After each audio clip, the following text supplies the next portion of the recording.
সদায় সত্যবাদী মানুহৰ লগত বন্ধুত্ব কৰা উচিত, কিয়নো সেইসকলে ভাল দিনত মূল্যৱান সম্পদ আৰু বেয়া দিনত প্ৰতিৰক্ষক হৈ থিয় দিয়ে। গছৰ পাত সৰাৰ আগতে ৰং সলনি হৈ যায় আৰু মানুহ সলনি হৈ যোৱাৰ আগতে তেওঁৰ কথাবোৰ ৰস নোহোৱা হৈ যায়।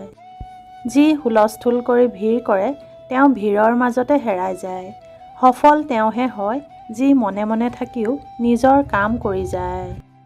প্ৰতিটো শিক্ষা কিতাপত পোৱা নাযায়, কিছুমান শিক্ষা জীৱনেও দি যায়। বাস্তৱত বিজয়ী সেইজন মানুহ যিজনে জয় আৰু পৰাজয় দুয়োটাই সাদৰে গ্ৰহণ কৰে। জীৱনৰ সকলোতকৈ ডাঙৰ ভুল হৈছে নিজেই ভালে থকাৰ দায়িত্ববোৰ আনৰ হাতত তুলি দিয়াটো। সৰু সৰু কথাবোৰক লৈ আমাক সেইজনেহে খং কৰে যিজনে আমাক হৃদয়েৰে ভাল পায়। যিজন মানুহে হৃদয়ত অভিমান আৰু মুখত অভিযোগ কমকৈ ৰাখে সেইজন মানুহে সকলো ধৰণৰ সম্পৰ্ক পালন কৰিবও জানে। এই পৃথিৱীত অসম্ভৱ বুলি একো নাই। আমি এই সকলো কৰিব পাৰোঁ যিবোৰ আমি ভাবিব পাৰোঁ, আৰু আমি এই সকলো ভাবিব পাৰোঁ যিবোৰ আমি আজিলৈকে ভবা নাই।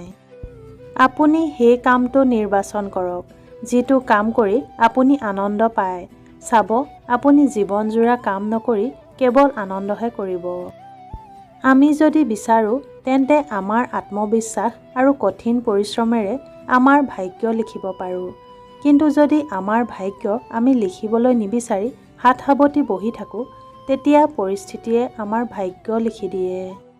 বিকল্প বহুত পাব গন্তব্যস্থান হেৰুৱাবলৈ, সংকল্প এটাহে থাকে গন্তব্যস্থান পাবলৈ। মৰম এনে এক বস্তু যি আন্ধাৰ পৃথিৱীক পোহৰাই তুলিব পাৰে। আপোনাৰ সপোনক সদায় জীয়াই ৰাখক, অন্যথা আপোনাৰ সপোনৰ অগ্নিশলিতা নুমাই গ'লে আপুনি এক জীৱিত মৰাহলৈ পৰিৱৰ্তিত হ'ব। সংঘৰ্ষই মানুহক শক্তিশালী কৰে, লাগিলে তেওঁ যিমানেই দুৰ্বল নহওক কিয়।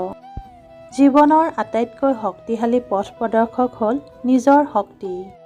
সকলোতকৈ ডাঙৰ গুৰুমন্ত্ৰ হৈছে কেতিয়াও আপুনি আপোনাৰ গোপন ৰহস্য বেলেগৰ আগত প্ৰকাশ নকৰিব, নহ'লে আপোনাক ধ্বংস কৰি দিব। কেৱল পইচাৰ পিছত দৌৰিলেই মহান ব্যক্তি হৈ নাযায়। মহান ব্যক্তি হ'বলৈ হ'লে ডাঙৰ সপোন দেখিব লাগিব। আপোনাৰ চকুত যদি জয়ৰ সপোন আছে, জীৱনৰ প্ৰত্যেকটো পল সুন্দৰ হৈ পৰিব। যদি হাৰিব বুলি ভয় কৰে তেন্তে জিকাৰ আশা কেতিয়াও নকৰিব। আমাৰ সকলোতকৈ ডাঙৰ দুৰ্বলতা হৈছে মাজবাটতে ভাগৰি পৰা। সফল হোৱাৰ সকলোতকৈ সহজ উপায় হৈছে আকৌ এবাৰ চেষ্টা কৰা। ধৈৰ্য ধৰক, বিপদৰ সময় পাৰ হ'ব। আজি যি আপোনাক চাই হাঁহি আছে, কাইলৈ আপোনাক দেখি থৰ হ'ব।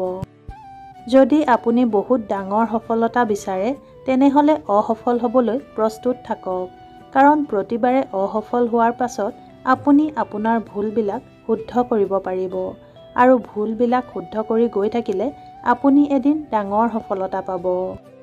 সপোন সফল হোৱাৰ আগত আমি এনে এটা সপোন দেখিব লাগিব যিটোক আমি বাস্তৱায়িত কৰিবলৈ যুঁজিব পাৰোঁ। ধন্যবাদ। সুখেৰে থাকক, হাঁহি থাকক।